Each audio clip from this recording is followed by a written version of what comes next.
Hello guys, today I will teach about present indefinite tense, definition, identity, and what were given the rules in the present indefinite tense. I will say about this. Let's start. आज जो बात करते हैं present indefinite tense की. present indefinite tense क्या होता है? Sentence कैसे होते हैं उसके और सेंटेंस को कैसे बनाते हैं हम उसके बारे में बात करते हैं. चलिए प्रेजेंट इंडेफिनिट टेंस की जो आइडेंटिटी होती है इसको बोलते हैं पहचान. आइडेंटिटी को हम लोग हिंदी में बोलते हैं पहचान. पहचान जो इसकी होती है वो वाक्य के अंत में ता है, ती है, ते आदि शब्द अंत में आते हैं. वो हमारा अगर हम प्रेजेंट इंडेफिनिट टेंस के जो सेंटेंस को पहचानते हैं तो हम ये जानते हैं कि वाक्य के अंत में ता है, ती है, ते है होते हैं. उसके बाद चलिए बात करते हैं हेल्पिंग वर्ब की जिसको हम लोग बोलते हैं सहायक क्रिया. हेल्पिंग वर्ब जिसको हम लोग बोलते हैं सहायक क्रिया.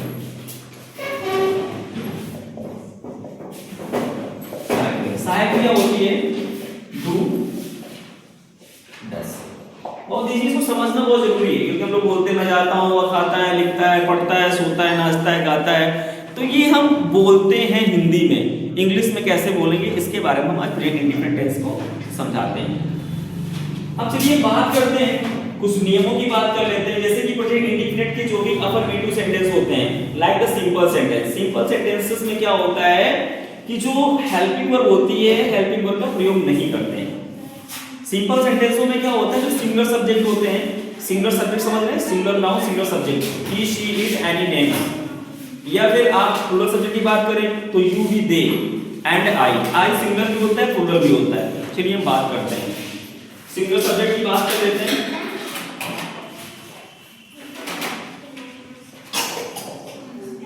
सिंगुलर सब्जेक्ट हमारा जो होता है जिसको हम लोग बोलते हैं एक वचन कर्ता या सिंगुलर नाउन भी होता है. सिंगुलर सब्जेक्ट में क्या होता है आप बोल सकते हैं he, she, it and any name.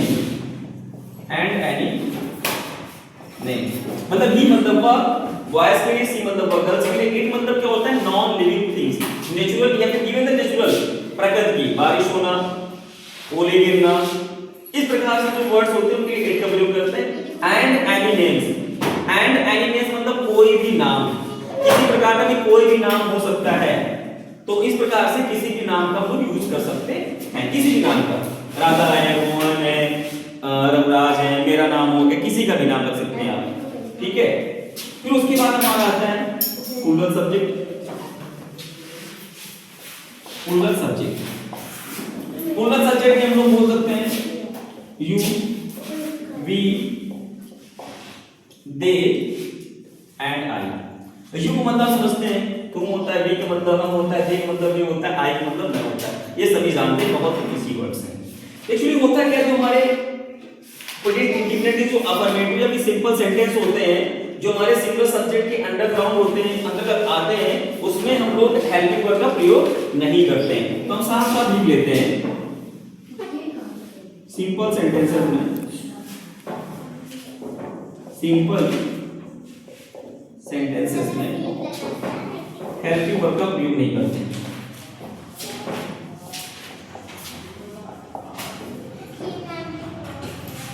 Helping verb का प्रयोग नहीं करते हैं. एक्चुअली और क्या होता है जैसे कि हमारे प्लूरल सब्जेक्ट भी होते हैं. प्लूरल सब्जेक्ट में क्या होता है उसमें भी हेल्पिंग वर्ब का प्रयोग नहीं होता है, चाहे सिंगुलर या प्लूरल हो गया. सिंपल सेंटेंसेस में हेल्पिंग वर्ब का प्रयोग नहीं होता है. तो होता क्या है जो हमारे सिंगुलर सब्जेक्ट होते हैं, सिंगुलर सब्जेक्ट मतलब एक वचन कर्ता. सिंगुलर सब्जेक्ट में क्या होता है वर्ब के साथ, विद वर्ब,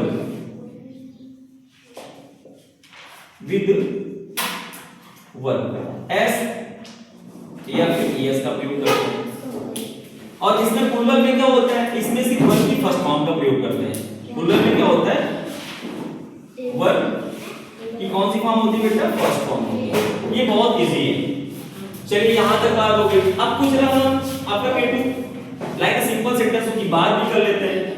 जैसे कि एग्जांपल के तौर पर राधा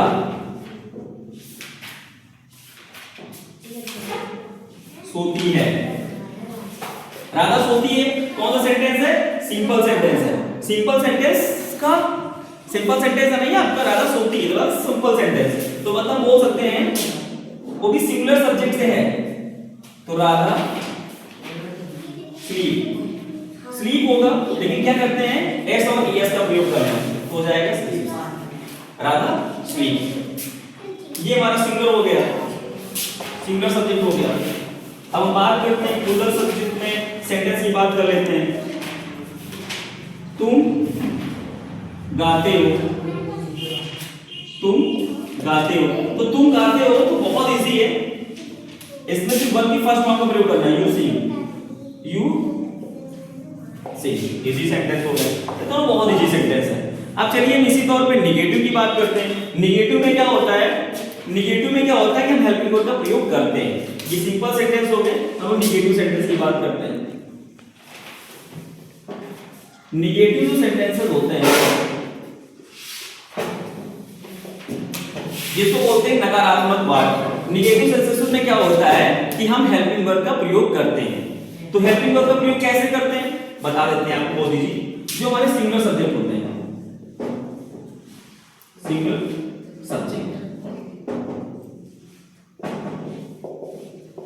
सिंगुलर सब्जेक्ट के साथ जो है हम हेल्पिंग वर्ब डज का प्रयोग करते हैं। फिर हमारा होता है प्लूरल सब्जेक्ट। प्लूरल सब्जेक्ट जो हमारा होता है, प्लूरल सब्जेक्ट के साथ हम हेल्पिंग वर्ब डू का प्रयोग करते हैं। ये बहुत इजी है, सिंगुलर सब्जेक्ट है, निगेटिव सेंटेंस में हेल्पिंग वर्ब डज का प्रयोग करेंगे, प्लूरल सब्जेक्ट में हेल्पिंग वर्ब डू का प्रयोग करेंगे। एग्जांपल पे हम पहले स्ट्रक्चर बनाते हैं, स्ट्रक्चर समझ लीजिएगा थोड़ा सा। स्ट्रक्चर मतलब होता है सेंटेंस का आकार कैसा होता है। फर्स्ट ऑफ ऑल हम क्या करेंगे, subject plus helping verb plus verb plus object plus other words. बहुत इजी है, इसको समझेंगे कैसे। Subject helping verb verb object plus other word. इसमें क्या होता है, वर्ब की सिर्फ फर्स्ट फॉर्म का ही प्रयोग करते हैं, सेकंड फॉर्म का प्रयोग नहीं करते हैं, और एस एस का प्रयोग नहीं करेंगे, सिर्फ हम वर्ब की फर्स्ट फॉर्म का ही प्रयोग करेंगे। चलिए ठीक है, यहां पे हम यूज कर सकते हैं वर्ब की फर्स्ट फॉर्म। एक सिंपल सेंटेंस दे देते हैं, वह मेरे साथ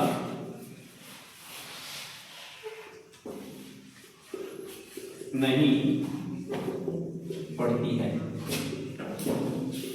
वो मेरे साथ नहीं पढ़ती है।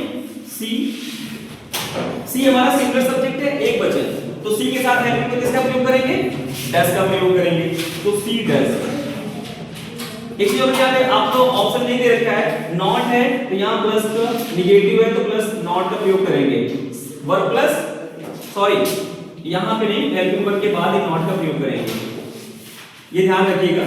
वह मेरे साथ नहीं पढ़ती है, सी डज, और हेल्पिंग वर्ब पर डायरेक्टली नॉट आ जाएगा, सी डज नॉट। क्या नहीं करती है, नहीं पढ़ती है, मतलब study, she does not study. किसके साथ, मेरे साथ, विद मी। यहां पर देखिए सब्जेक्ट आ गया, हेल्पिंग वर्ब आ गई, निगेटिव है तो नॉट आ गया है, वर्ब की फर्स्ट फॉर्म आ गई है, ऑब्जेक्ट हो गया। ये बहुत इजी सेंटेंस है। अब इसी प्रकार से हम एक सेंटेंस ले लेते हैं प्लूरल का, हम खाना नहीं खाते हैं, हम खाना नहीं खाते हैं। बहुत इजी सेंटेंस है, हम खाना नहीं खाते हैं, तो वेरी इजी है, वी। देखिए यहां पर कह रहा है प्लूरल सब्जेक्ट के साथ हेल्पिंग वर्ब डू का प्रयोग करते हैं, यहां सब्जेक्ट हो गया, हेल्पिंग वर्ब प्लूरल सब्जेक्ट के हिसाब से डू हो गया। अब नहीं तो निगेटिव है तो नॉट हो जाएगा, वी डू नॉट, खाना नहीं खाते हैं तो ईट द फूड। वर्ब हमारा क्या है, ईट है, ऑब्जेक्ट हमारा क्या हो जाएगा, ईट द फूड। बहुत इजी हो गया। अब ये हमारा एक सिंपल सेंटेंस भी हो गया, नेगेटिव सेंटेंस भी हो गए। इसके बाद हमारा इंट्रोगेटिव आता है। इंट्रोगेटिव में क्या होता है, जैसे सिंगुलर सब्जेक्ट के साथ हेल्पिंग वर्ब डज का प्रयोग करेंगे, प्लूरल के साथ हेल्पिंग वर्ब डू का प्रयोग करेंगे। बस क्या होता है, स्ट्रक्चर चेंज हो जाता है। स्ट्रक्चर में ऐसे क्या आता है, अब बहुत ही समझेंगे एक बार, बस बता देता हूं मैं इंट्रोगेटिव के बारे में। पहले आ जाएगा हेल्पिंग वर्ब, फिर हो जाएगा प्लस सब्जेक्ट प्लस वर्ब की फर्स्ट फॉर्म और प्लस ऑब्जेक्ट और प्लस अदर वर्ड्स। इसमें क्या होगा, क्वेश्चन मार्क मौजूद होगा। अगर क्वेश्चन मार्क नहीं हो सेंटेंस हमारा गलत हो जाएगा। तो बहुत इजी तरीके से आएंगे इसको एक सेंटेंस में, क्या तुम रोते हो, क्वेश्चन मार्क लगा लेंगे। क्या तुम रोते हो, तो तुम क्या है, प्लूरल सब्जेक्ट है। यहां पर आप देख सकते हैं प्लूरल सब्जेक्ट है, यू भी दे, तो यहां पर प्लूरल सब्जेक्ट है तो हेल्पिंग वर्ब डू का प्रयोग करेंगे, तो हो जाएगा डू। हेल्पिंग वर्ब पहले आ गया, सब्जेक्ट क्या है, यू, डू यू। क्या है, वर्ब, वर्ब की फर्स्ट फॉर्म डू यू। रोते हो तो क्या होगा, क्राई, क्वेश्चन मार्क लगा देंगे, तो do you cry, do you cry, क्या तुम रोते हो। बहुत इजी सेंटेंस है। आप थोड़ा सा भी अगर सेंटेंस को समझना चाहेंगे तो थोड़ा सा माइंड का यूज करेंगे तो सेंटेंस को तुम हल्के से समझ सकेंगे। अगर ज्यादा आप डीप में जाएंगे, ज्यादा डीप में जाएंगे तो सेंटेंस को समझना इम्पॉसिबल होगा। लेकिन आप अगर हल्का सा माइंड का यूज करते हैं, थोड़ा सा माइंड यूज करते हैं तो सेंटेंस को बहुत इजीली समझ जाएंगे, क्योंकि ये है ही बहुत इजी। अब एक सेंटेंस और बात कर लेते हैं। ये हो गया प्लूरल का। सिंगुलर में क्या वह जाती है, क्वेश्चन मार्क का ध्यान रखिएगा। अब यह वह क्या है, सी, जाती है ना, तो सी, तो हो जाएगा सी के साथ क्या होगा, डज का प्रयोग होगा, तो डज सी जाती है, तो डज सी को क्वेश्चन मार्क हो जाएगा। ये बहुत इजी है। आज हम प्रेजेंट इंडेफिनिट के जितने भी सेंटेंस हैं, सिंगुलर हो या प्लूरल हो या फिर अफर्मेटिव सेंटेंस हो, नेगेटिव है, इंट्रोगेटिव, मैंने उन तीनों को बहुत ही डीपली समझा दिया है। आप एकदम बिल्कुल क्लियरली समझ सकते हैं, सब कुछ आपके समझने का होगा। बस जो मैंने समझाया उसको दिमाग में रखना है, रिवीजन करना है, पढ़ना है, और ये रूल बहुत इंपॉर्टेंट है, तो समझिएगा, करिएगा। आज की क्लास में इतना ही काफी है। मिलते हैं फिर कल प्रेजेंट कंटीन्यूअस टेंस के साथ।